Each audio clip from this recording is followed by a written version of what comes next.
안녕하세요. 반갑습니다. 자, 오늘은 1인자의 시점, 내가 만약에 세상의 절반을 소유하고 있다라는 1인자의 시점에서 세상을 어떻게 먹어볼 것이냐, 이거에 대해서 생각을 해볼게요. 자, 내가 독점 소유자야. 만약이에요, 만약. 내가 이 신의 역할을, 독점 소유자라는 거는 신이죠. 자, 내가 이 신의 역할을 하고 있다. 그러면 너 거를 어떻게 뺏어 먹어볼까? 이렇게 했을 때, 만약입니다. 만약 나는 이렇게 하겠다 이거예요. 만약에 내가 1인자면 현금을 찍어내는 사람이야. 현금을 찍어내는 사람이다. 자, 그러면은 우리나라에서 현금 찍는 게 아니고 이제 세상을 돌리는 게 이제 미국 연준이죠. 이제 자, 내가 연준이다. 연준을 소유하고 있는 사람이다. 이렇게 이제 가정을 해볼게요. 만약에 그렇다면, 자, 나는 종이 쪼가리인 현금, 돈밖에 없는 것이잖아요. 자, 그러면은 현금으로 바꿀 수 있는 거는 모든 사람들이 만들어낸 노동력의 결과, 자동차랄지, 선박이랄지, 뭐 부동산이랄지, 주택이랄지, 땅이랄지, 막 이렇게 가치가 있는 그런 것들을 이제 바꿔야죠, 현금하고. 자, 그러면 사람을 어떻게 노예로 만드냐?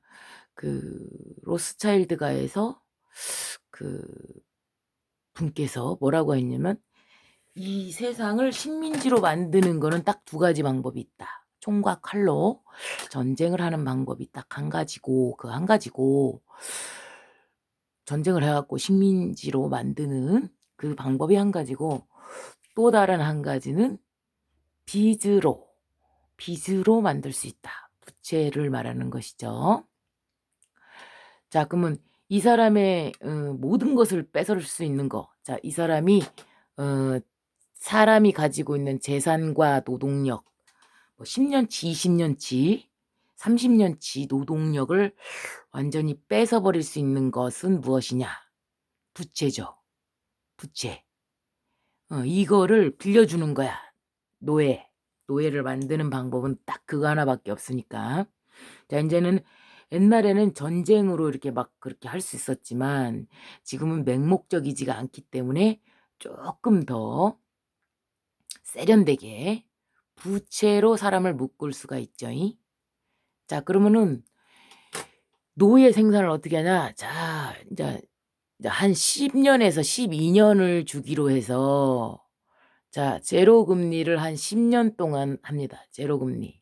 0.25%에서 0.5% 정도의 제로 금리를 딱 하죠. 그리고 나서 금리를 매우 빠르게 올리는 금리 인상의 구간이 있습니다. 자, 그래갖고 이 기간을 지나면서 리셋되고 다시 리셋되는 것이죠. 그렇지만 이번에는 그레이트 리셋, 트리플 버블이 같이 오게 된, 그랬으니까 이제 그레이트 리셋이죠. 자, 그래가지고, 자, 사람들이 그레이트 리셋이 엄청나게 무슨 뭐 세상이 완전히 개벽되는 줄 아시는데, 그런 개념은 아니라고 봅니다. 자, 이걸 먼저 설명할게요. 왜 이거를, 왜 그렇게 되는지. 부동산과 주식이 제로금리일 때, 자, 예를 들어서 3억 아파트야.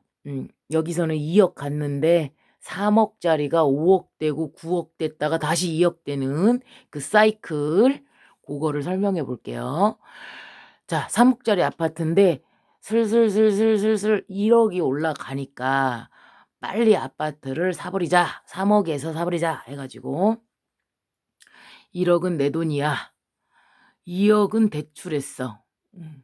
그래갖고 30년 상환으로 하면, 자, 예금이자 0%, 미국에서 금리가 0.25나 0.5%가 갈 때 우리나라 금리는 예금 금리는 1.3%에서 1.5% 정도, 대출 금리는 4%에서 뭐 말로는 2.8%도 있다고 그러는데 절대로 2.8% 안 해줍니다. 왜 그러냐면 뭐 공무원이든 뭐시든 안 해줘요. 2.8%는 안 해줘요. 자료. 왜 그냥 자기네가 이제 먹어야 되니까. 그게 2%일 때하고 4%일 때, 또 8%일 때, 10%일 때 이 이자 차이는 이 360개월이기 때문에 이게 이자율이 자 4.5%만 돼도 1억 6천이 돼 버려요. 근데 2%면은 6, 7천 요 정도밖에 안 된단 말이에요. 6천, 7천밖에 안 된단 말이에요.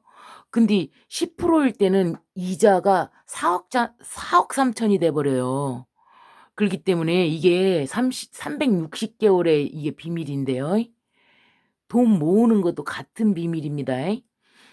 자, 이 기간이 이렇게 길기 때문에 달달이 100만 원씩 끌어오냐, 200만 원씩 끌어오냐는 액수가 달라져 버려요. 그래갖고 4.6%일 때 1억 6천, 원금까지 합쳐서 2억 합치면 3억 6천만 갚으면 되니까 36개월로 나눴을 때 월 100만 원 정도가 돼요. 원금하고 이자를 합쳐서 100만 원 조금 넘겠죠. 2만 원, 3만 원. 자, 이 정도가 되는데 야가 10%, 이자가 10%가 돼버린다. 어떻게 되냐? 월 175만 원을 내야 돼요. 왜 그냐? 이자가 10%가 됐을 때는 4억 3천이 돼버려요. 360개월이요. 그럼 6억 3천을 갚아야 돼요. 총이요. 그러면 월 175만 원 정도, 그 정도가 나옵니다. 계산을 해보면요. 자, 이렇게 돼버려요. 그러면 달달이 걷어가는 액수가 달라져요. 그러면은 자, 여기서 이렇게 돼가지고 이자를 못 갚았어. 한 달을 못 갚았어. 그럼 4.6%이기 때문에 뭐 몇만 원만 더 내면 되지만 두 번째 달이야. 못 갚았어. 두 번째 달이야. 9%가 플러스가 돼버립니다. 연체 이자에 대한 이자가 있어요. 그러면 2개월 되면 한 13% 내야 되고요. 13.6% 정도 되죠. 14% 정도. 3개월을 연체시켰다. 그럼 또 9%가 또 붙어요. 이거의 2배예요. 그래가지고 보통 20% 가까운 돈을 내야 되기 때문에 이제 20%가 넘어가 버리면 이제 월급 전체가 돼버려. 한 달 월급 전체가 돼버려요.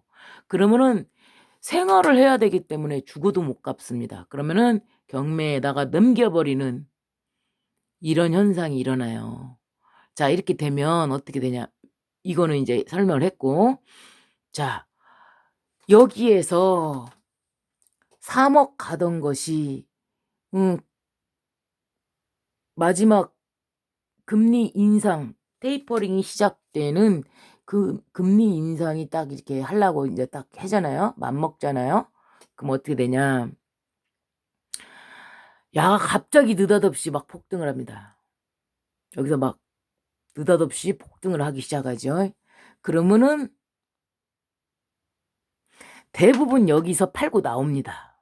어깨에서 팔고 나와버려요. 6억 정도 됐을 때 팔고 나와버려요. 돈 벌 줄 아는 사람들은.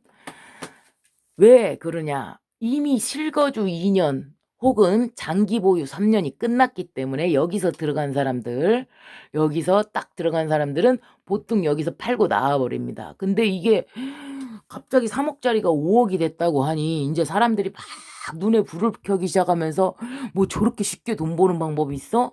아니면 집값이 저렇게 올라가는데 내가 지금 못 사면 다음에 못 사는 거 아니야? 막 이러면서 이때 막 들어가기 시작하고 6억짜리를 들어가죠. 예, 이거의 2배입니다. 이게 2배. 만약에 자산이 없을 경우에는 막 4천만 원이면 들어갈 수 있다느니 뭐 내가 가지고 있는 돈이 뭐 5천만 원만 갖고 있어도 들어갈 수 있다느니 해갖고 대출로 다 바꿔버리죠. 그렇게 해갖고 들어가게끔 만듭니다. 그래갖고 여기에서 영끌, 비투, 뭐 동학개미 막 이런 것들이 여기에 해당되는 것인데, 자, 여기서 이렇게 들어갔다. 그러면은 이 갚아야 될 돈이 너무 많기 때문에 영끌이라는 말이 있죠. 생활비 외에는 여기로 다 들어가야 돼. 제로금리에서 4%, 2, 3%, 4% 정도 되는 그 시점에서 요렇게 들어가 버린다. 근데 여기에서 미국 국채금리가 7%까지 올라간다. 이거는 전 세계가 다 죽는 상황이 옵니다. 왜냐? 자, 1%였는데 갑자기 쭉쭉쭉쭉쭉쭉 막 올리기 시작하잖아요. 그러면 한국 국채가 미국 국채하고 봤을 때 안전자산이 미국이에요. 그러면은 한국 주식시장에서 돈이 싹 빠져나갑니다. 13조만 빠져나가도 환율이 휘청거립니다. 1,300원, 1,400원으로 올라가 버려요. 한국 주식시장에서 13조, 20조 정도만 빠져나가도 주식시장이 휘청거립니다. 대한민국이 넘어질 듯 말 듯 이 상황이 와버리는데, 그런데 5%, 3%, 4%, 5%만 올려도 우리는 죽어요. 다 죽어요. 신흥국은 다 죽어요. 왜 그냥 자산이 전부 다 미국으로 다 딸려 들어가 버려요. 그러면은 한국을 비롯한 비기축 국가인 신흥 국가들은 전부 다 금리를 올려야 돼. 왜냐, 얘보다 많이 줘야만 우리나라로 돈을 들어오기 때문에 금리를 올릴 수밖에 없어요. 그래서 뭐 사람들이 막 이상한 말 무슨 뭐 세계 단일 정부네 멋지네 막 이렇게 하는데, 이미 단일 정부는 예저녁에 끝났어. 단일 정부야. 단일 정부로 된 지 오래전이에요, 사실요. 이게 파워가 더 빡세졌고 더 점점점 더 정체가 드러나기 시작하죠. 왜냐면 이제 사이즈가 커 버렸기 때문에. 그러면 단일 정부지 아닌가요? 자, 그거를 뭐 리셋이다, 뭐 어찐다, 뭐 단일 정부다, 뭐 베리칩이다, 뭐 이상한 얘기 많이 하시는데 이미 그거는 다 실현된 거예요. 이미 already입니다. 예시 아니에요. 난 예시 아닙니다. 자, 갖고 미국 금리가 이렇게 되면 이렇게 된다. 이렇게 해가지고 자, 이 상황에 있다. 이 사이클을 다 읽을 줄 안다. 그러면은 반대로 하면 돼. 그러면 돈 벌어. 근데 자, 이거를 이미 터졌다고 예상하는 것은 무엇이냐면, 자, 국가 예산에서, 자, 국가 예산을 왜 써놨냐면, 잊어먹을까봐 써놓는 거예요. 제 칠판은 잊어먹을까봐 써놓는 거예요.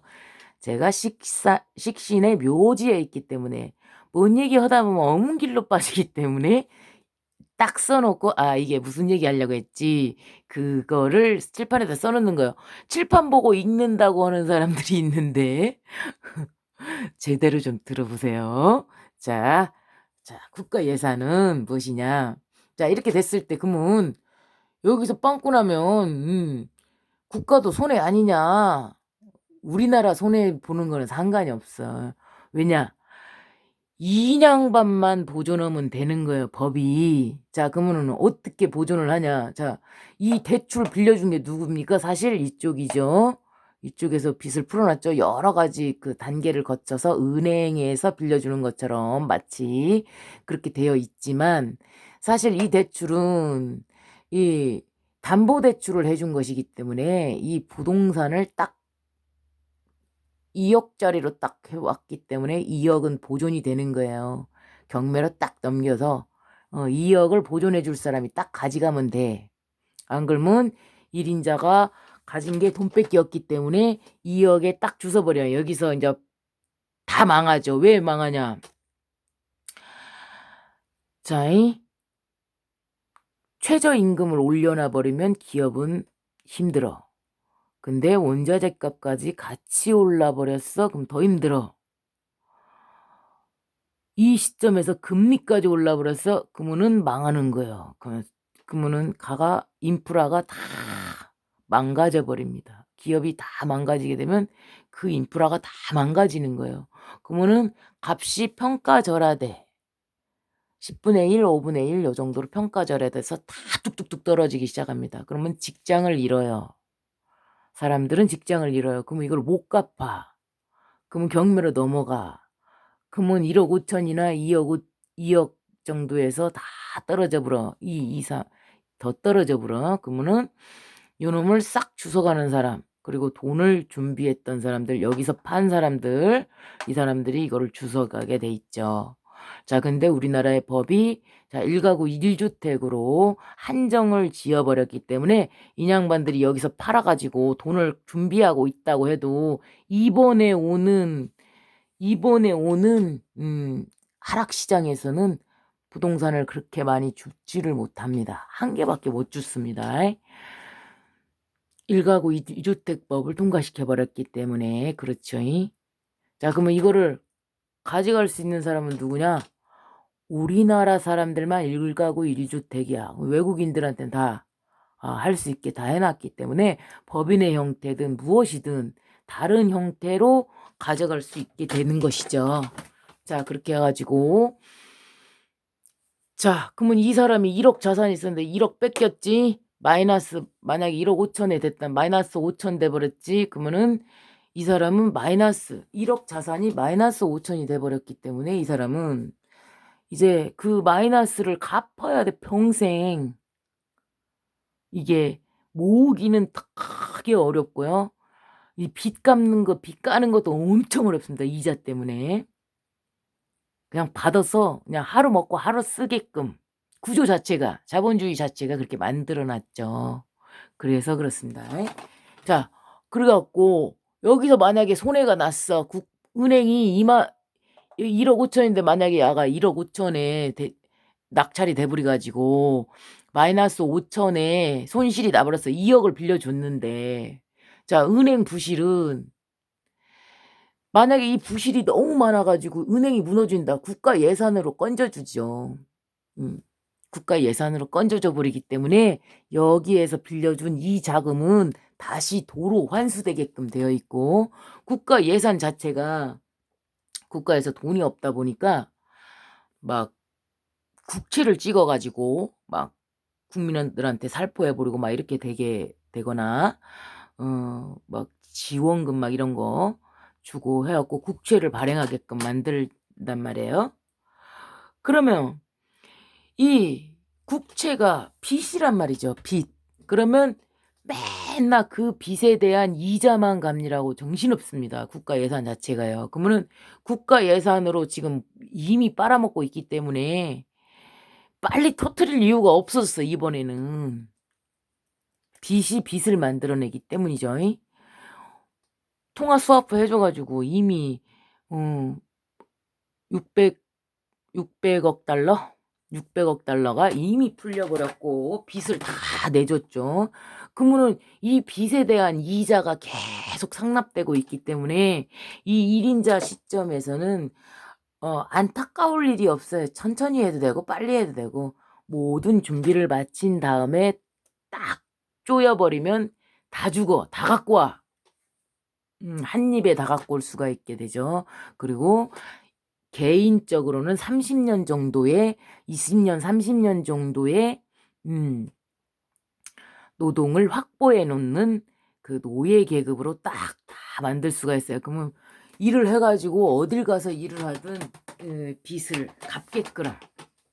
그리고 만약에 개인회생이나 파산이나 뭐 이런 걸 하게 된다면 국가에서 그 돈을 갚게끔 해가지고 개인이 안 갚아도 국가가 갚아주는 시스템으로 이미 다 만들어놨죠. 자, 근데 이것이 너무 어렵다. 이게 너무 복합적인 요소가 너무 많이 있기 때문에 이렇게 설명하면 나는 모르겠다. 그러면 간단하게 설명하는 방법이 있어요. 자, 여기서 이거 한 가지 얘기 안 했는데, 자, 한국은행에다가 이제 우리 정부에서 꼭 민주당 얘기가 아니에요. 집권당 얘기예요. 집권을 하게 되면 거의 대부분 같은 일을 하게 돼 있어요. 왜? 국채를 원래 거기 가면 어쩔 수가 없어요. 왜? 다음에 여기에서 이어서 얘기할 거예요. 자, 한국은행한테 국채를 매입해라. 막 이렇게 환율 방어를 해야 되기 때문에 우리나라 환율이 정말 이상하죠. 지금 현재 상황으로는 한 2,000원 가야 맞죠. 그치만 1,100원대를 유지하고 있단 말이에요. 그러면 그게 무슨 얘기냐면 환율 방어를 위해서 야 너가 국제 매입을 해 하는 한테 막 7조가 뭐 투입할 거다. 그래 가지고 안정적인 환율을 유지할 거다. 이거는 무슨 얘기냐면 국민들을 보존하겠다. 너희들을 지켜주겠다라는 얘기예요. 그치만 이 낙관론자 어 폭락을 예상하는 비관론자 입장에서는 음 폭락론자 입장에서는 이 망하라고 빨리 금리 인상하고 뭐 빨리 국가가 망하라고 제사 지내는 게 아니고 고사를 지내는 게 아니고 다만 밑 빠진 독에 물 붓고 있느니 차라리 엎어져 버리고 다시 시작하면 어떠겠냐 이런 개념이지. 맨날 그 이자 빚만 늘어나고 그러니까 차라리 거품을 꺼트려 버리자. 금리 상승시키자 이건데 금리 상승하면 맨 밑바닥부터 죽어나가기 때문에 잘려봐. 그럼 우선 당장 잘려봐. 그러면 우리 맨 밑바닥에 있는 국민들부터 죽어나가기 때문에 국가에서는 끝끝내 한번 막아보려고 그걸 갖다 막 바치게 되는 상황이 되는 것입니다. 자, 한은에서 이제 국채 매입하는 것을 이제 비공개로 돌렸지만 예전에 뭐 7조를 매입해라 막 이렇게 막 그러죠. 기관들까지 나서가지고 주식시장을 떠받들고 있는데 자, 이게 무슨 얘기예요? 그러면은 원래 2,000원 가야 되는데 내가 달러를 갖고 있다고 치봐요. 그러면은 내가 지금 달러가 2,000원 가야 되는데 지금 1,150원밖에 안 가니까 120원밖에 안 가니까 그러니까 국가가 사실 내 이익을 방해한 거잖아. 근데 몇백 원 올라가가지고 내가 이득을 본들 뭐해? 대한민국이 망하면 그까이 거는 안 바란다 이거죠. 그까이 건 바라도 안 해. 그냥 그렇게 해갖고라도 막어. 국민이 우선 먼저니까. 그지만 이거를 막고 있는다고 될 일이 아니고 이게 근본적인 해결책이면은 차라리 막아봐라. 막을 수 있을 때까지 막아봐라. 그지만 어차피 맞아야 되는 비야. 근데 그 비를 갖다가 막 막고 있어. 막는다고 이게 되냐고 하늘에서 내려오는 비를. 자, 그러니까 차라리 한번 몸 적셔버리고 말자. 이 개념이 폭락론자의 논리죠. 자, 그 논리고 자, 그래서 국가가 이상하게도 아무렇지도 않은 척을 해. 환율이 이렇게 막 뚫리게 생겼는데도 국가가 막 망하게 생겼는데도 악재가 너무나 많이 몰려와가지고 우리가 지금 막 흔들리는 입장인데도 막 북한에다 뭘 지어준다 그러고 막 그냥 어묵 깽뚱한 소리나 하고 뭐 막 이런단 말이죠. 자, 그렇게 해야 맞아요. 왜냐? 아무렇지도 않은 척을 해야 돼 사실. 왜냐면 국민들이 만약에 국가에서 비상을 걸어버리면 주식시장이 발작을 해버려 자본시장이 발작을 일으켜버리기 때문에 뱅크런이 일어나버리고 국민이 불안에 떨어버려 공포시장이 돼버려요. 그러면 주식은 바닥을 치게 돼 있습니다. 그러니까 아무렇지도 않은 척 우리 아무 일도 없어 괜찮아 잘 될 거야 쭉쭉쭉 올라갈 거야 이렇게 해야 맞단 말이에요. 지금 그거는 정부가 잘하고 있어. 이건 잘했는데 정말 이상하다고 느낀 거는 코로나 사태죠. 왜 의사들이 죽을 병이 걸려도 왜 그거를 말 안 해주고 괜찮습니다 이렇게 하면 됩니다 안심시키고 막 이렇게 하냐면 그 사람이 당신이 암이 걸렸고 몇 년 안에 죽을 거다라는 말을 듣게 되면 10명 중에 이 말을 듣게 되면 10명 중에 4명은 1년 안에 죽어버립니다. 불안과 공포를 심어주면 플라세보의 효과하고 똑같이 40%가 낙담을 해버려요. 절망 때문에 죽는 거라고 했잖아요. 사람은요. 그런데 그 공포를 심어주는 의사는 세상에 없어요. 히포크라테스 선서를 하면서 의과대학에서 배울 때 당신이 이렇게 불안해 버리면 저 사람이 이런 효과가 나타나기 때문에 절대로 그 얘기를 함부로 얘기해서는 안 된다라고 얘기를 배워요. 그런데 갑자기 국가에서 코로나 사태를 맞아 가지고 불안과 긴장, 공포를 조성하기 시작하는 거예요. 막 문자 메시지를 막 보내기 시작하고 막 이렇게 하는 거죠. 그러니까 지금 경제 시장에서는 아무렇지도 않은 척하고 있으면서 이 코로나 사태, 이 코로나19에 대해서는 막 공포를 막 주기 시작한다는 거에서 이상한 거를 감지한 거죠. '이건 매우 이상한 일이구나. 예, 지금 쇼를 하고 있구나.'라고 거기서 느낀 것입니다. '국민들이 불안에 떨면 안 될 텐데 왜 저러지? 아, 국가가 지금 이상이 있구나.' 그거를 거기서 눈치를 챈 거예요. 자, 정말로 어 대통령님께서 맨 처음에 알지 못했을 때, 이 상황이 뭔지 잘 몰랐을 때는 거의 대부분의 리더들은 어떻게 하냐, 브라질이나 탄자니아나 우리나라도 그 어떤 대통령도 국민들을 먼저 안심시키면서 "우리는 잘 헤쳐나갈 수 있다. 별거 아니니까 걱정하지 마라."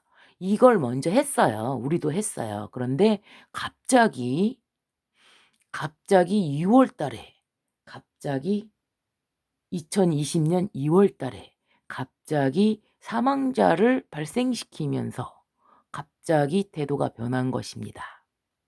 자, 무엇을 준비하는지. 그들에게는 아쉬울 게 없다라는 거죠.